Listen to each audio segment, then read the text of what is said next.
Hello, my name is Mr. McQuire and a warm welcome to the topic of electromagnetism. Today is lesson number 1 and we will be looking at the subject of static electricity. So as we move into the lesson, let's make sure that first of all we have somewhere quiet and free from distractions to work, and you will need a pen and paper. I'll put the title down at the bottom of the page for the top of your paper. If you have access to a plastic ruler or coat hanger, some small pieces of paper, or even a balloon that you may have kicking around, that would be helpful. So I'll give you a minute just to get yourselves sorted.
So in this particular unit we're going to look at lots of different sections to do with electromagnetism, and we're starting today with the subject of static electricity.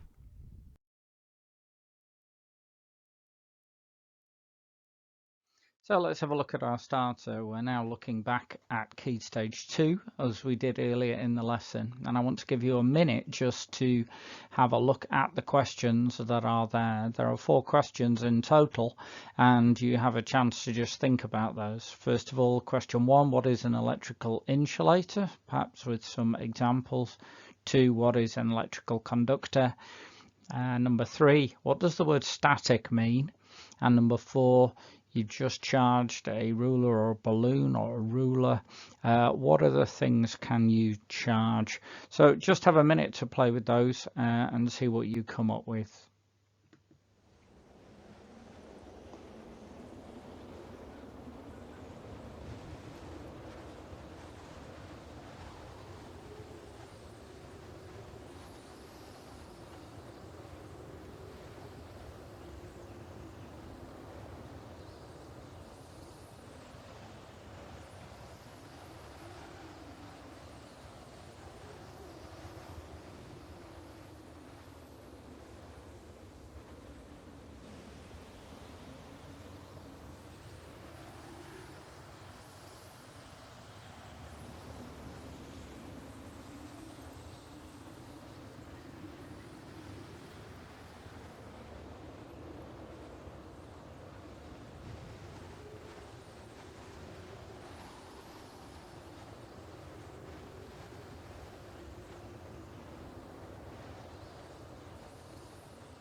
Okay, let's have a look at the answers. We're going to start on our notes while we do this as well.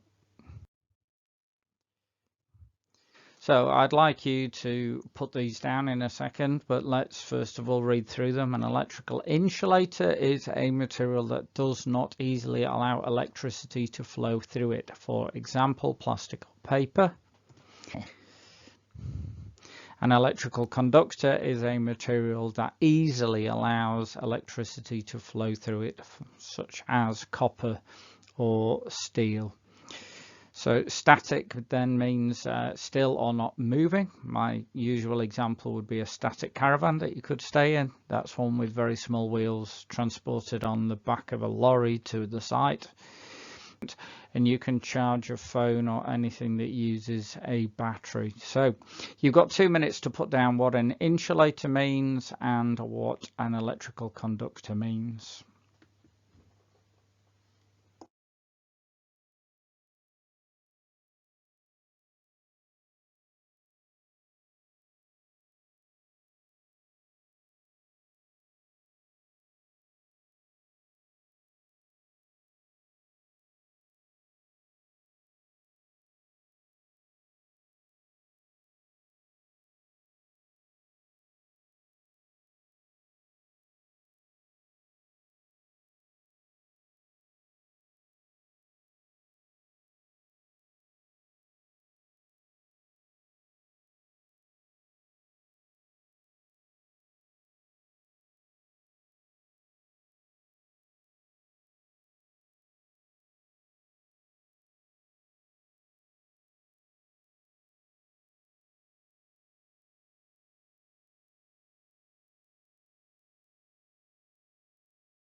So, static electricity builds up in objects when charge cannot flow. Now, the important thing about that moment is that we say that charge cannot move. So, if charge cannot move, do we think that that happens in insulators or conductors? And remember, we're looking here at static charge, so it's not allowed to flow. So, the answer we should be looking for is...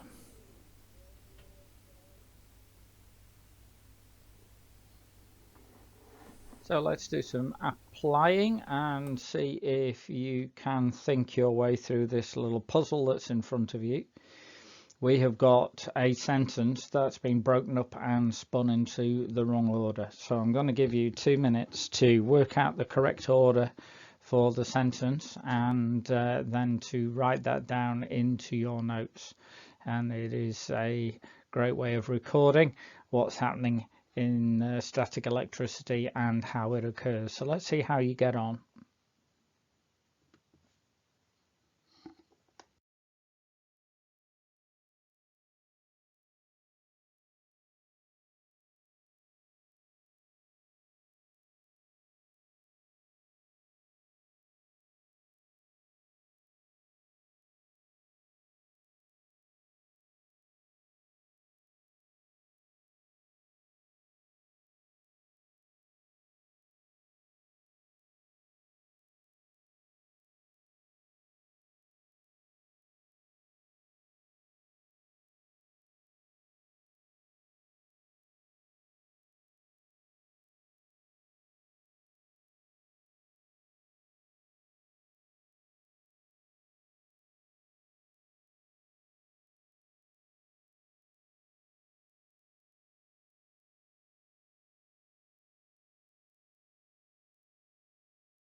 Okay, before we move on, let's just acknowledge the fact that sentences end in full stops. So there's a bit of a clue in that, and they should start with a capital letter.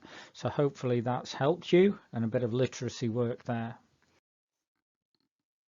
So let's make sure this is right in your notes. Static electricity is a stationary electric charge that builds up in insulators, usually as a result of friction. And our challenge at the top of the page there says to be able to state what static electricity is and describe its effects, and that sentence there allows us to state what it is. Now we're going to develop that and look at how insulators become charged, and we've started that with the word friction, and we're going to just look at the effects of that as we move on. Okay, so we're now going to enjoy doing a little bit of practical work, and we're going to investigate the effects of static electricity. So step one is to charge an insulator by rubbing a piece of plastic rod, for example a ruler or a plastic coat hanger, with a wool cloth for a minimum of 10 seconds. Now, just in case you don't know what that looks like, that's in front of you there. I'm using my sweater and a ruler, as you'll see on the video clips that I put with this. So the first thing I'd like you to do is to hold a charged rod over small pieces of paper. I'd like you to record what you see on your sheet that you have got. When you've done that experiment, if you have a drinks can, which I don't have, so I can't show you that. I'd like you to hold the rod next to it when it's being charged. Remember to charge it each time, and to again write down what you see. And then finally, to hold a charged rod near a stream of slow running water. Now, let me define that and give you a bit of help. If you turn a tap down really slow, then eventually it starts to drip. That's not what you're after. You're after a little bit faster than that, so you get a solid stream of narrow water running from the tap. And then try that and write down your observations. And we will look at those together after I've shown you the film clips.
Okay, so looking at those, you should have something very similar to the results that I've got there.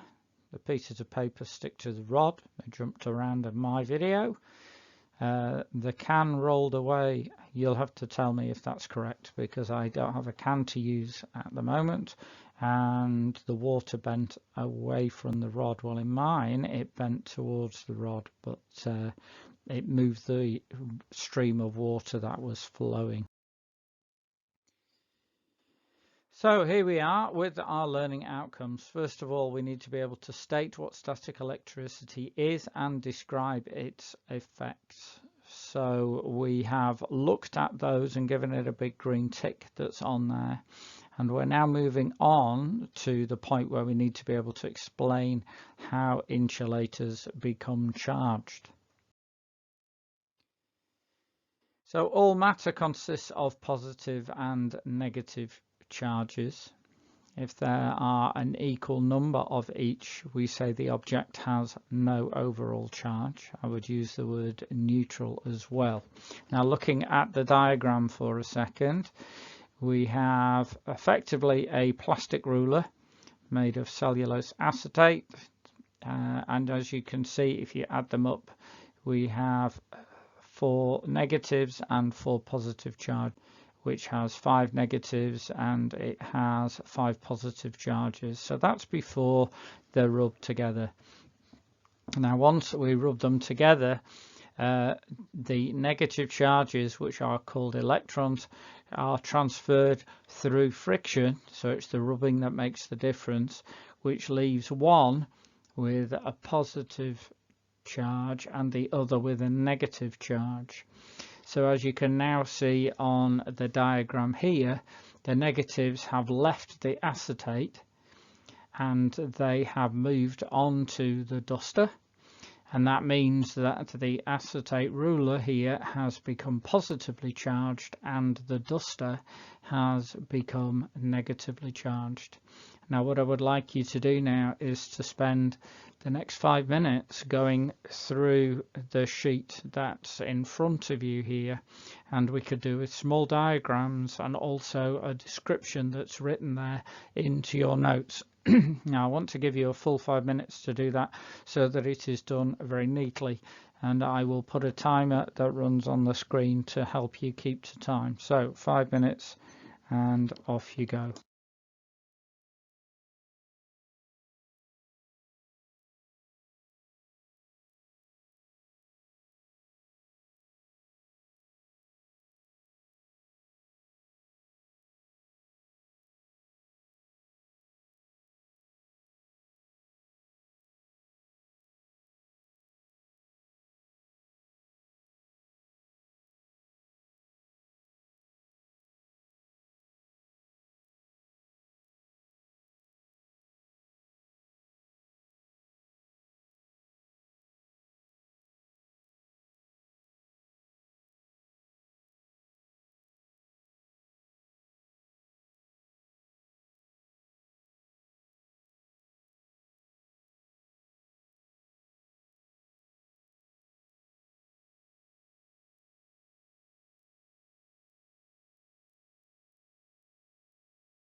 Okay, so that's 5 minutes we've spent. If you need more time, please pause the presentation there. Just to be clear then, we rub the cloth and the ruler together and we transfer these negative charges, and in transferring them we make one of them negative and the other one positive, as we can see on the second diagram that's there. So that's important because in, for example, magnetism, you would talk about opposite charges and what they would do, and certainly at the beginning of this presentation we talked about opposite charges attract. So if the charged objects are conductors, the charge will flow away, and we call this flow of charge electricity. And you can see that occurring now on there with the negative charges moving around the atoms. So we can't have static electricity in a conductor because the charges will flow away. If the charged objects are insulators, then the charge is unable to flow away and will build up, and this is called static electricity. So the difference in charge between two areas is known as potential difference. The greater the difference, the higher the potential difference. And in terms of applications, then if the potential difference gets too high, negative charges can jump from an area of high negative charge to an area of lower negative charges in order to reduce that difference, that potential difference that we see there. And we would see that as, for example, lightning jumping from a cloud, which has a very, very high potential difference, and kind of gets over that by releasing some of that charges that jumps. And you can see that illustrated on that picture there, where we have a large amount of negative charge up in the sky in a cloud, and we see a reduction that occurs. You'll notice that the ground is labelled as positive, so those negative charges are moving towards the positive.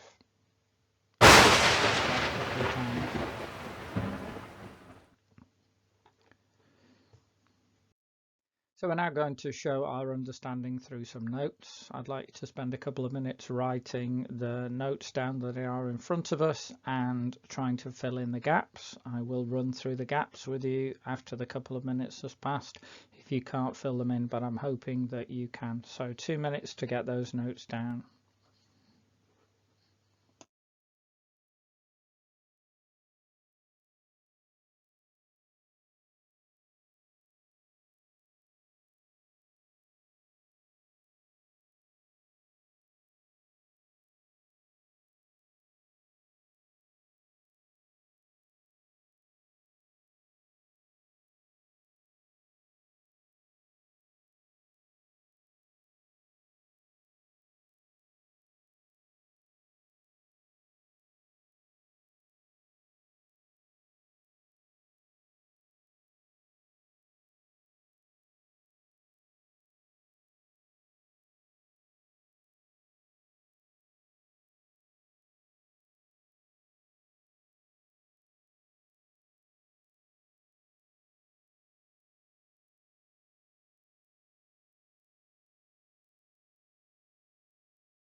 Okay, let's have a look at the answers then. A plastic rod becomes charged when rubbed with a cloth due to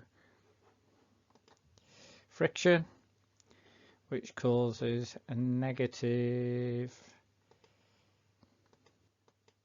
charges to be transferred between the objects. The cloth and the rod are insulators, so the charges are unable to flow away. If an object gains negative charges, it will become negatively charged. If it loses negative charges, then it will become positively charged. So if we talk about individuals, as I would in a class for a second, if a person gains negativity, they become increasingly negative.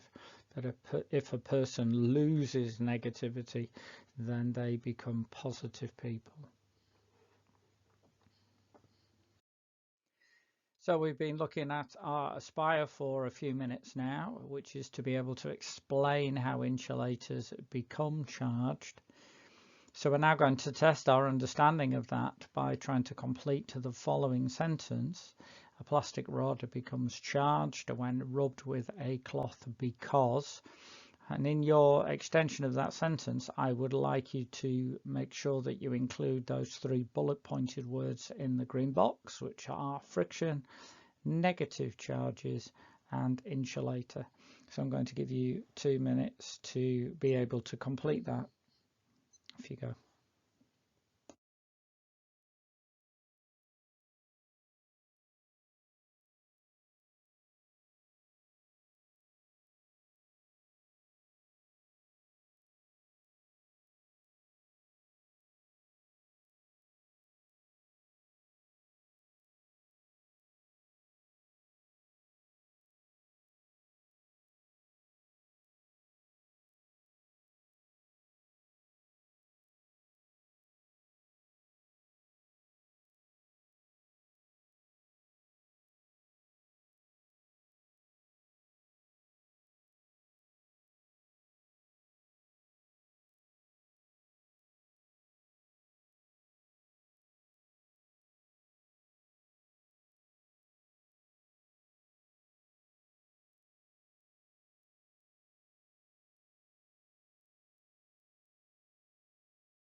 So let's have a look at this sentence for a second. First of all, it's well written, and I want you to notice this as well.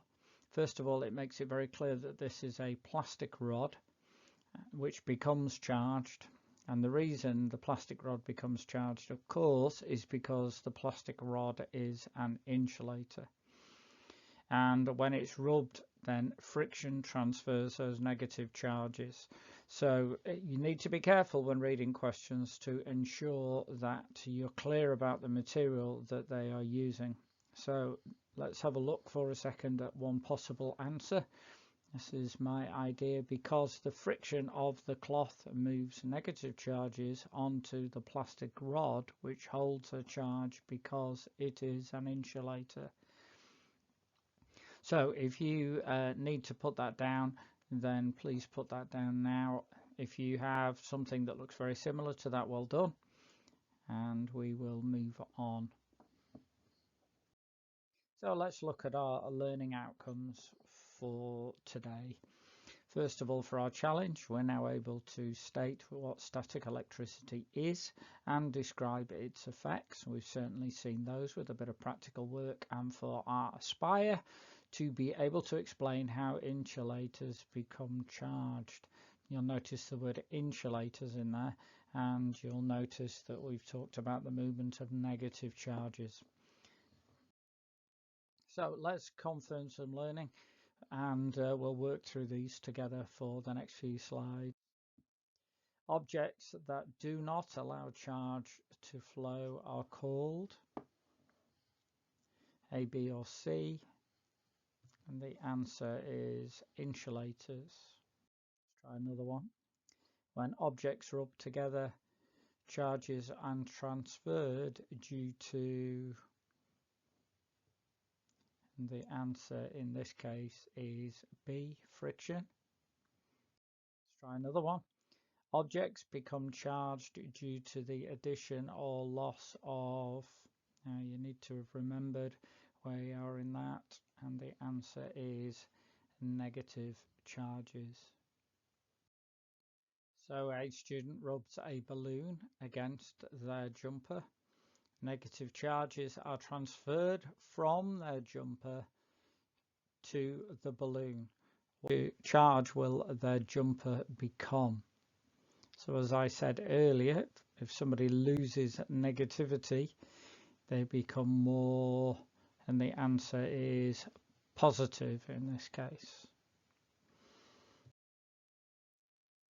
So let's just look at our challenge for a moment and state what static is, but also put it together with our Aspire.